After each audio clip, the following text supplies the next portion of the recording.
Next pits India చట్టం. So ఇక్కడ regulating చట్టం 1773 రెగ్యులేటింగ్ చట్టం 1773లోని లోపాలను సవరించేందుకు బ్రిటిష్ పార్లమెంటు 1784లో పిట్స్ ఇండియా చట్టాన్ని తీసుకురావడం జరిగింది. అప్పటి బ్రిటన్ ప్రధానమంత్రి విలియం పిట్ ఈ చట్టాన్ని ప్రతిపాదించడంతో దీన్ని ఆయన పేరు పైన పిట్స్ ఇండియా చట్టం అని పిలుస్తారు. పిట్స్ ఇండియా చట్టం 1784 యొక్క ముఖ్య లక్షణాలు మనం గమనించినట్లయితే, ఫస్ట్ వన్ వాణిజ్య రాజకీయ వ్యవహారాల ఏర్పాటు. సో ఈస్ట్ ఇండియా కంపెనీ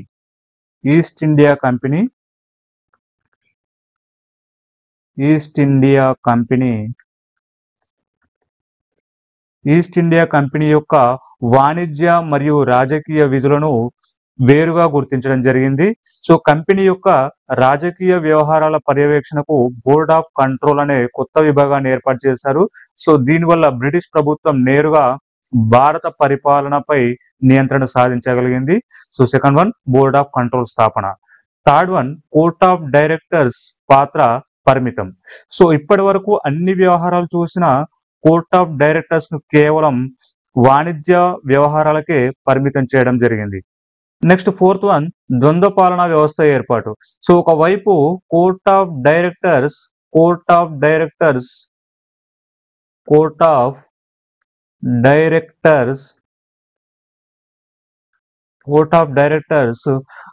వాణిజ్య విషయాలను నెక్స్ట్ బోర్డ్ ఆఫ్ కంట్రోల్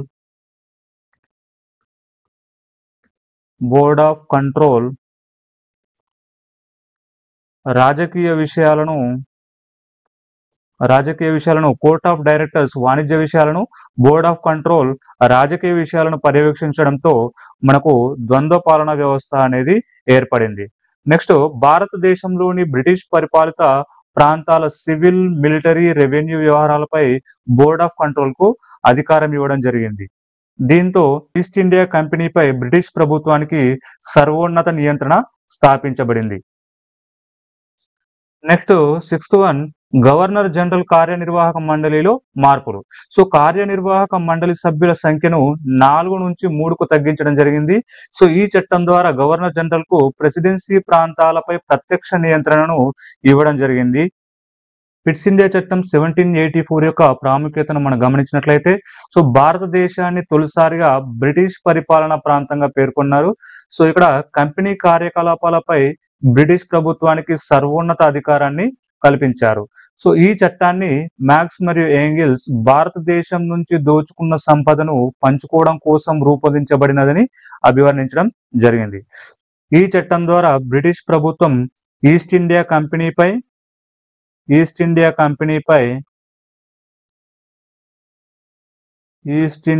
కంపెనీపై అలాగే భారతదేశ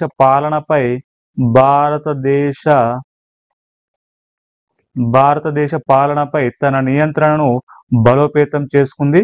సో అలాగే వాణిజ్యం మరియు రాజకీయాన్ని వేరు చేయడం ద్వారా బ్రిటిష్ సామ్రాజ్యవాదానికి స్థిరమైన పునాదులు వేశారని చెప్పవచ్చు. నెక్స్ట్ 1786 చట్టం. సో బెంగాల్ గవర్నర్ జనరల్ గా లార్డ్ కార్న్వాలిస్ ను నియమించడానికి బ్రిటిష్ ప్రభుత్వం ఈ 1786 చట్టాన్ని రూపొందించింది. సో ఈ చట్టం ద్వారా అతనికి మరింత విస్తృతమైన మరియు దాదాపు స్వతంత్ర అధికారాలను అప్పగించారు. సో ఈ చట్టం ముఖ్యంగా 1773 రెగ్యులేటింగ్ చట్టం ద్వారా ఏర్పడిన పరిమితులను సవరించడానికి తీసుకొచ్చారు. లార్డ్ కార్న్వాలిస్ 2 ముఖ్యమైన షరతులతో తన నియామకాన్ని అంగీకరించడం జరిగింది. సో ఫస్ట్ వన్ కౌన్సిల్ ను పక్కన పెట్టే అధికారం. అంటే అత్యవసర పరిస్థితుల్లో గవర్నర్ జనరల్ గా ఆయనకు కౌన్సిల్ తీసుకున్న నిర్ణయాలను తిరస్కరించే అధికారాన్ని ఇవ్వాలని కోరడం జరిగింది. సో రెండవది చీఫ్ కమాండర్ పదవి. సో గవర్నర్ జనరల్ గా తనకు బ్రిటిష్ సేనల చీఫ్ కమాండర్ పదవిని కూడా ఇవ్వాలని కోరడం జరిగింది. తద్వారా రాజకీయ మరియు సైనిక వ్యవహారాలను సమాంతరంగా నిర్వహించగలుగుతాడు. ఈ చట్టం ద్వారా లార్డ్ కార్న్వాలిస్ కు పొలిటికల్ అధికారం మరియు మిలిటరీ అధికారం. మిలిటరీ అధికారం రెండింటినీ సమీకరించి ఇవ్వడం జరిగింది. సో ఇది మొదటిసారిగా ఒకే వ్యక్తికి 2 అత్యున్నత హోదాలు ఇవ్వడం ద్వారా పాలనలో సమన్వయాన్ని సాధించడం జరిగింది. నెక్స్ట్ చార్టర్ చట్టం 1793. ఈ చట్టం యొక్క ముఖ్య లక్షణాలు మనం గమనించినట్లయితే, so first one, governor general అధికారాల విస్తరణ. సో లార్డ్ కార్న్వాలిస్ కి ఇచ్చినటువంటి నిర్ణయ తిరస్కార హక్కును ఈ చట్టం ద్వారా తదుపరి వచ్చేటటువంటి గవర్నర్ జనరల్ అందరికీ, సో మరియు ప్రెసిడెన్సీల గవర్నర్లకు వర్తింపజేశారు. అలాగే సెకండ్ వన్, మద్రాస్ మరియు బొంబాయి ప్రెసిడెన్సీల పైన నియంత్రణ. సో గవర్నర్ జనరల్ కి తన అధీనంలో ఉన్నటువంటి మద్రాస్ మరియు బొంబాయి ప్రభుత్వాల పైన మరిన్ని నియంత్రణ అధికారాలు తీసుకురావడం జరిగింది. ఈ చట్టం యొక్క ముఖ్య లక్షణాలు మనం గమనించినట్లయితే, so first one, governor general అధికారాల విస్తరణ. సో లార్డ్ కార్న్వాలిస్ కి ఇచ్చినటువంటి నిర్ణయ తిరస్కార హక్కును ఈ చట్టం ద్వారా తదుపరి వచ్చేటటువంటి గవర్నర్ జనరల్ అందరికీ మరియు ప్రెసిడెన్సీ గవర్నర్లకి వర్తింపజేశారు. నెక్స్ట్, మద్రాస్ మరియు బొంబాయి ప్రెసిడెన్సీల పైన నియంత్రణ. సో గవర్నర్ జనరల్ కి తన అధీనంలో ఉన్నటువంటి మద్రాస్ మరియు బొంబాయి ప్రభుత్వాలపై మరిన్ని నియంత్రణ అధికారాలు కల్పించడం జరిగింది. నెక్స్ట్, వ్యాపార గుత్తాధిపత్య పొడిగింపు. ఈ చట్టం ద్వారా ఈస్ట్ ఇండియా కంపెనీకి భారతదేశంపై ఉన్న వ్యాపార గుత్తాధిపత్యాన్ని మరొక 20 సంవత్సరాలు, సో 20 సంవత్సరాలు పొడిగించడం జరిగింది. నెక్స్ట్, కమాండర్ ఇన్ చీఫ్ పదవికి గల సవరణ. అంటే ప్రత్యేకంగా నియమించబడిన సందర్భం తప్ప సో కమాండర్ ఇన్ చీఫ్ ఇకపై గవర్నర్ జనరల్ కౌన్సిల్లో సభ్యుడు కాలేరు. నెక్స్ట్, బోర్డ్ ఆఫ్ కంట్రోల్ సభ్యుల జీతాలు.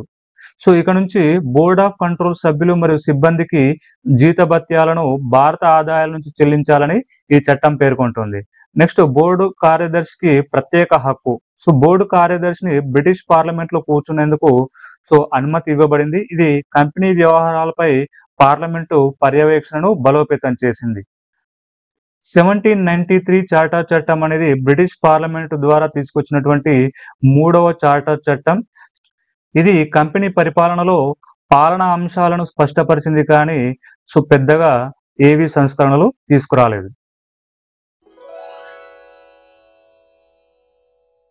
నెక్స్ట్ చార్టర్ చట్టం 1813 చార్టర్ చట్టం. సో ఈ చట్టాన్ని బ్రిటిష్ పార్లమెంటు 1813 సంవత్సరంలో ఆమోదించింది. సో దీని ద్వారా ఈస్ట్ ఇండియా కంపెనీపై గల పరిపాలన మరియు వాణిజ్య అధికారంలో కొన్ని మార్పులు చేయడం జరిగింది. ఈ చట్టం యొక్క ముఖ్య లక్షణాలు మనం గమనించినట్లయితే, ఫస్ట్ వన్, వాణిజ్య గుత్తాధిపత్యం రద్దు. సో ఈ చట్టం ద్వారా ఈస్ట్ ఇండియా కంపెనీకి భారతదేశ వాణిజ్యంపై ఉన్న గుత్తాధిపత్యాన్ని రద్దు చేయడం జరిగింది. కానీ తేయాకు వాణిజ్యం మరియు చైనా తోటి వాణిజ్యంపై మాత్రం సో కంపెనీ యొక్క గుత్తాధిపత్యాన్ని అలాగే కొనసాగించారు. సెకండ్ వన్, బ్రిటిష్ సార్వభౌమత్వాన్ని ప్రకటించడం.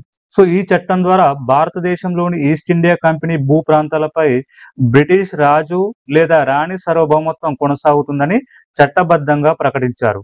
సో ఈ 1813 చార్టర్ చట్టం ద్వారా ఈస్ట్ ఇండియా కంపెనీ భూ ప్రాంతాలపై ఏవైతే ఉన్నాయో సో వాటిపైన బ్రిటిష్ రాజు లేదా రాణి సార్వభౌమత్వం కొనసాగుతుందని మొట్టమొదటిసారిగా చట్టబద్ధంగా ప్రకటించడం జరిగింది.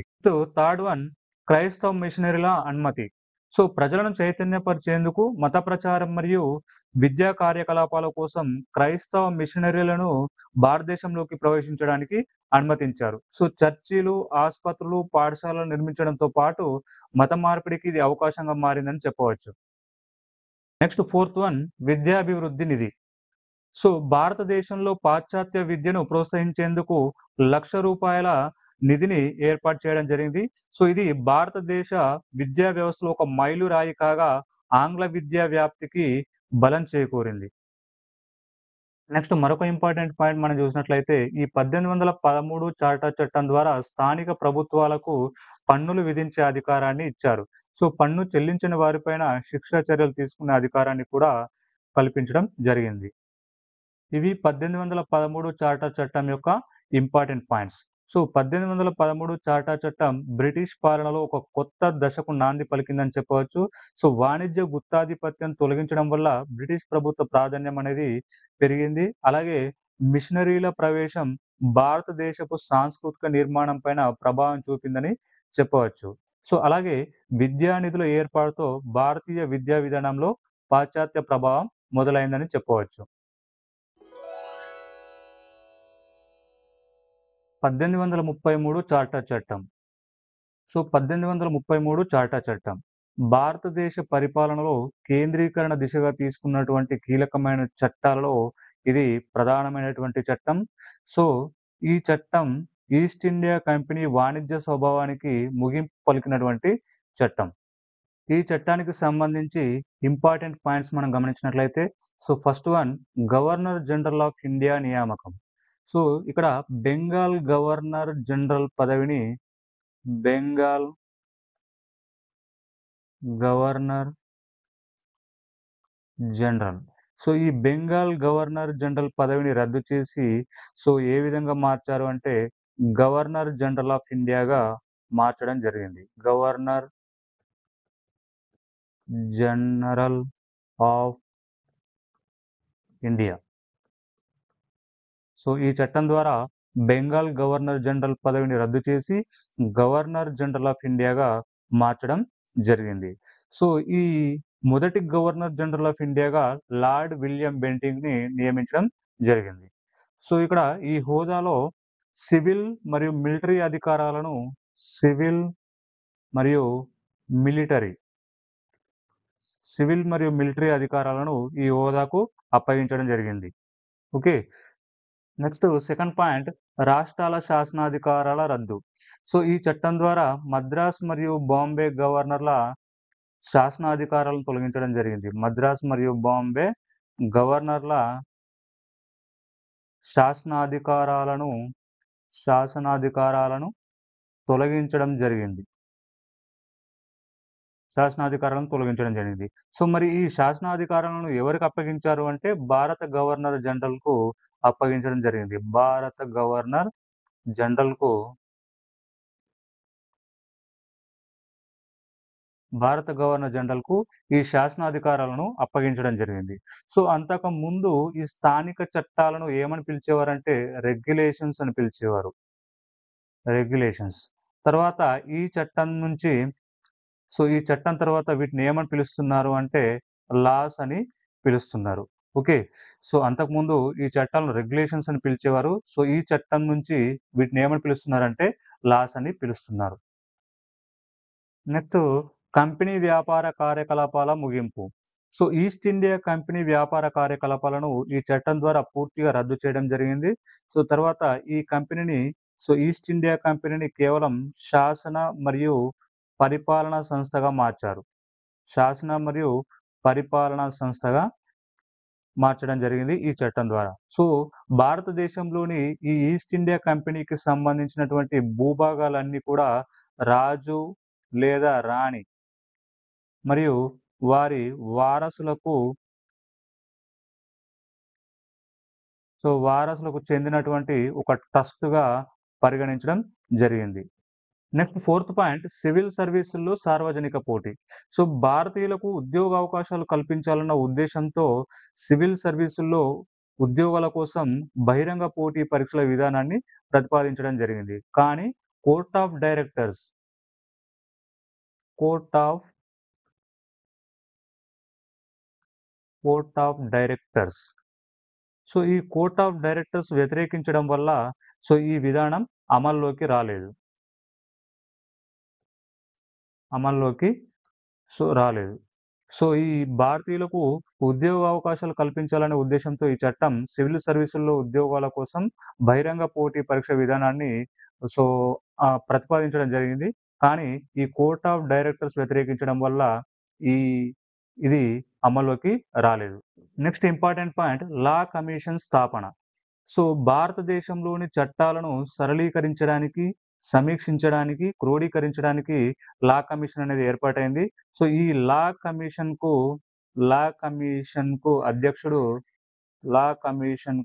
అధ్యక్షుడు ఎవరు అంటే లార్డ్ మెకాలే. ఈ లా కమిషన్‌కి అధ్యక్షుడు లార్డ్ మెకాలే. సో, ఇతనే భారతీయ శిక్షా స్మృతి, భారతీయ శిక్షా స్మృతి, ఇండియన్ పీనల్ కోడ్. సో, భారతీయ శిక్షా స్మృతి రూపొందించడంలో ప్రధాన పాత్ర పోషించడం జరిగింది. ఇవి 1833 చార్టర్ చట్టం యొక్క ఇంపార్టెంట్ పాయింట్స్. సో, బ్రిటిష్ పాలనలో పరిపాలన కేంద్రీకరణకు ఈ చట్టం కీలకమైన మైలురాయిగా నిలిచింది. సో, కంపెనీ వాణిజ్యపరమైన ప్రయోజనాల స్థానంలో పరిపాలనా విధానానికి ప్రాధాన్యం ఇవ్వబడింది. సో, ఈ భారత పాలనా చరిత్రలో ఈ చట్టాన్ని ఈ చట్టాన్ని కేంద్రీకృత పాలనకు తుది మెట్టుగా భావిస్తారు.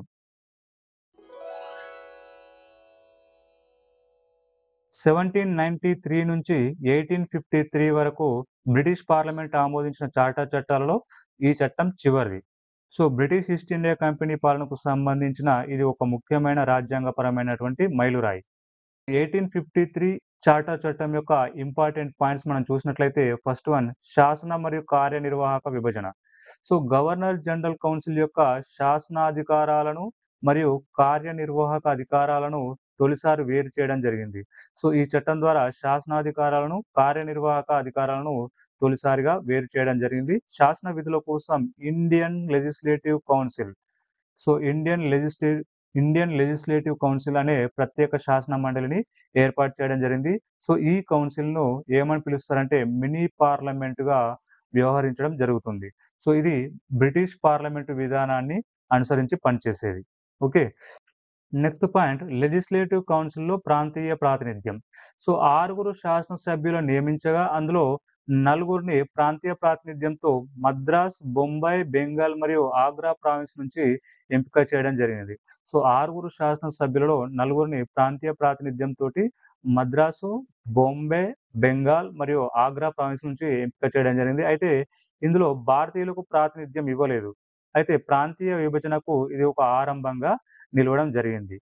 నెక్స్ట్ సివిల్ సర్వీస్ కోసం ఓపెన్ కాంపిటీటివ్ ఎగ్జామ్. సో, ఇక్కడ 1833 చార్టర్ చట్టం ద్వారా ఈ ఓపెన్ కాంపిటీటివ్ ఎగ్జామ్‌ని సివిల్ సర్వీస్ కోసం ప్రతిపాదించారు. కానీ కోర్ట్ ఆఫ్ డైరెక్టర్స్ దీన్ని వ్యతిరేకించడంతో అది అమల్లోకి రాలేదు. కోర్ట్ ఆఫ్ డైరెక్టర్స్ వ్యతిరేకించడంతో అప్పుడు అది అమల్లోకి రాలేదు. కానీ 1853 చార్టర్ చట్టం ద్వారా సివిల్ సర్వీస్‌ల నియామకానికి తొలిసారిగా ఒక బహిరంగ పోటీ విధానాన్ని ప్రవేశపెట్టడం జరిగింది. సో, భారతీయులకు కూడా ఈ పరీక్షల ద్వారా ఉద్యోగ అవకాశాలు పొందే అవకాశం ఏర్పడింది. సో, ఇందుకోసం లార్డ్ మెకాలే అధ్యక్షతన 1854వ సంవత్సరంలో ఇండియన్ సివిల్ సర్వీస్ కమిటీని నియమించడం జరిగింది. నెక్స్ట్ కంపెనీ పాలనా గడువు నిర్దిష్టత లేకుండా పొడిగింపు. అయితే బ్రిటిష్ రాజవంశం పేరుపైన ఈస్ట్ ఇండియా కంపెనీ పాలనను కొనసాగించడానికి అనుమతినిచ్చింది. అయితే ఇంతకు ముందున్న చార్టర్ చట్టాలు ఏవైతే ఉన్నాయో అవి ఈస్ట్ ఇండియా కంపెనీ పాలనను 20 సంవత్సరాలు 20 సంవత్సరాలు కొనసాగించడానికి అనుమతినిచ్చాయి. కానీ ఈ 1853 చార్టర్ చట్టం మాత్రం అలా గడువును నిర్దేశించలేదు. ఇది బ్రిటిష్ పార్లమెంటుకు ఎప్పుడైనా కంపెనీ పాలనను రద్దు చేసే స్వేచ్ఛను ఇచ్చింది. నెక్స్ట్ మరొక ఇంపార్టెంట్ పాయింట్ న్యాయ సవరణలకు దారితీసిన లా కమిషన్ల స్థాపన. ఈ చట్టం తర్వాత ఏర్పడిన లా కమిషన్ల సిఫారసుల మేరకు civil procedure code 1859, Indian penal code 1860, criminal procedure code 1861లను రూపొందించడం జరిగింది. ఇవి 1853 చార్టర్ చట్టం యొక్క ఇంపార్టెంట్ పాయింట్స్. చార్టర్ చట్టాల్లో చిట్టచివరి చార్టర్ చట్టం మరియు అత్యల్ప కాలం అమల్లో ఉన్న చార్టర్ చట్టం కూడా ఇదే. అత్యల్ప కాలం అమలులో ఉన్న చార్టర్ చట్టం. ఓకే. పాలనా వ్యవస్థలో కీలకమైన సంస్కరణలకు నాంది పలికినటువంటి చట్టం. భారతీయులకు అధికారంలో భాగస్వామ్యం కల్పించకపోవడం వల్ల 1857 సిపాయిల తిరుగుబాటుకు ఇది ఒక నేపథ్యంగా మారిందని చెప్పవచ్చు.